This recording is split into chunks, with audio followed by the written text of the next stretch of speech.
மகிழ பண்ணுகிற ஒரு இடம். கவனிங்கள், ஆண்டவர் இளைப்பாறுகிற ஒரு மனிதனுக்கு கொடுக்கிற ஒரு அட்வைஸ் பாருங்க. வேலைக்குள்ளவா நீ மட்டும் வந்துட்டு சந்தோஷமா இருந்ததாத, உன் மனைவியை கூட்டுவா, உன் பிள்ளைய கூட்டுவா, உன் பிள்ளைகளுடைய மனைவியை கூட்டுவா, எல்லாரையும் வேலைக்குள்ள கொண்டு வா.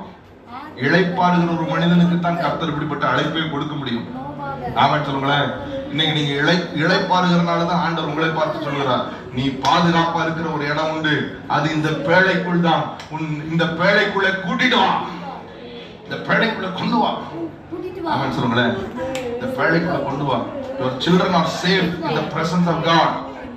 போன வாரத்துல எனக்கு வாலிபர்களை குறித்து திடீர்னு ஒரு கலக்கம் ஆயிடுச்சு. வாலிபர்களை குறித்து ஒரு அச்சம் வந்துவிட்டு, என்னன்னு தெரியல. somewhere I was inspired in my spirit. உடனே செய்தோம். எல்லா வாலிப பசங்களையும் வாலிப பிள்ளைகளையும் நேற்று கூட வைத்து, நேற்று அந்த வாலிபர் குழுவில் நிறைய பேர் வந்திருந்தாங்க. ஆண்டவருடைய வசனத்தையும் பிரசனத்தை அனுபவித்தார்கள். நம்புறேன், நேற்று வாலிபர்கள் கூட நிறைய மோட்டிவேட்டடா ஆண்டவருக்காக வைராக்கமா எழும்பும்படி ஆண்டவர் அவர்களோடு பேசி இருக்கிறார். கைகளை தட்டி தேவை.